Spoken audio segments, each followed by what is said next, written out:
नमस्कार दोस्तों, जय माता रानी की। देवी माँ सदा आप पर कृपा दृष्टि बनाए रखें। जल्दी ही अधिक मास समाप्त हो रहा है और माता जी का आगमन होने वाला है, अर्थात नवरात्रि शुरू होने वाली है। हम सभी जानते हैं कि नवरात्रि वर्ष में 2 बार आती हैं, जिन्हें हम चैत्र और शारदीय नवरात्रि के नाम से जानते हैं, क्योंकि हिंदू मान्यता में हर त्योहार मनाने के पीछे कोई न कोई वजह या कहानी जरूर होती है। तो नवरात्रि वर्ष में 2 बार मनाने के पीछे भी एक मनोरंजक कहानी है। इन्हीं कहानियों को हम हमारे सनातनी धर्मगुरु चैनल पर प्रसारित करते ही रहते हैं। अभी जो नवरात्रि आने वाली है दोस्तों, वो शारदीय नवरात्रि है, जो 15 अक्टूबर से शुरू होकर 24 अक्टूबर तक रहेगी। इन दिनों में मां के 9 रूपों की आराधना पूरे भक्तिभाव से होगी। मित्रों, माता के कई रूप हैं और मां का हर रूप ही भक्तों को सुख, समृद्धि और शक्ति देने वाला है। अपने भक्त के एक छोटे से प्रयास से ही मां तुरंत प्रसन्न होकर उसकी झोली खुशियों से भर देती है।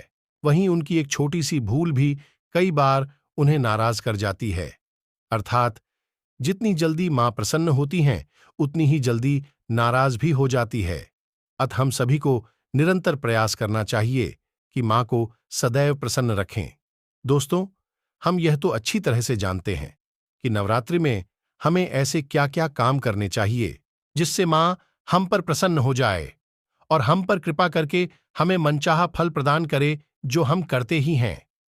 पर क्या हम ये जानते हैं कि हमारी किन गलतियों से मां नाराज हो सकती है और हमें उनके क्रोध का सामना तक करना पड़ सकता है? तो आज के हमारे इस वीडियो में हम बड़े ही सटीक, आसान और सरल शब्दों में आपको बताने जा रहे हैं कि नवरात्र में वो क्या काम है जो हमें बिल्कुल भी नहीं करने चाहिए। तो दोस्तों, इस वीडियो को अंत तक जरूर देखिए और जानेंगे कि अनजाने में पहले कभी आपसे ये गलतियां तो नहीं हो रही थीं और कहीं इन्हीं गलतियों की वजह से ही आप मां की कृपा से वंचित हो रहे थे और सारे जतन करके भी मां पर खुश नहीं हो रही थीं।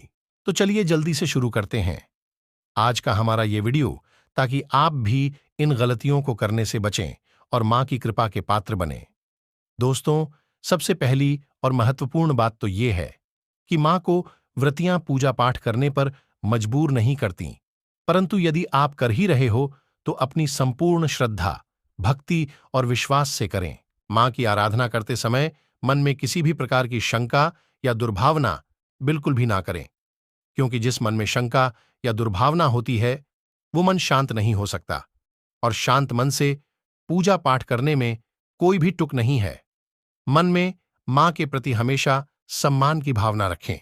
दूसरी बात, नवरात्रि में किसी भी प्रकार के अपशब्दों का प्रयोग अथवा गाली गलौज, झूठ, चुगली, बुराई इत्यादि बुरी बातों का मुंह से निकलने से बचाना चाहिए, क्योंकि जिस मुख से हम माता का पवित्र नाम स्मरण, मंत्र, जाप और आरती इत्यादि करते हैं, उस मुख से निकलने वाले शब्द भी पवित्र होने चाहिए।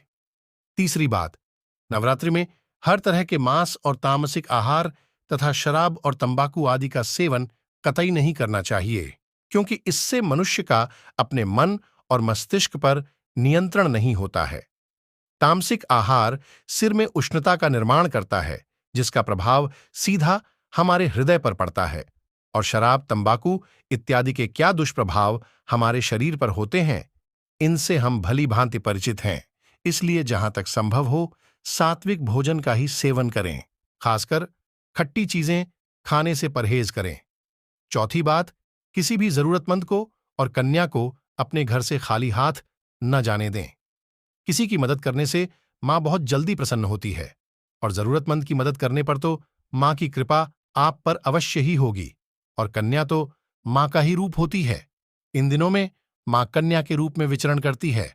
यदि कोई कन्या हमारे घर से खाली हाथ चली गई तो समझ लेना मां को ही हमने खाली हाथ भेज दिया। जिस मां ने हमें इतना सामर्थ्य दिया है कि हम किसी के लिए कुछ कर सके तो जरूर करें, अन्यथा मां को यह बात अच्छी नहीं लग सकती। पांचवी बात, इन दिनों में बाल न कटवाएं, शेविंग न करें और नाखून नहीं काटें, क्योंकि बाल और नाखून को बढ़ने में हमारे शरीर की ऊर्जा का प्रयोग होता है और इस समय उपवास आदि करने वाले लोगों को शक्ति की बहुत आवश्यकता होती है।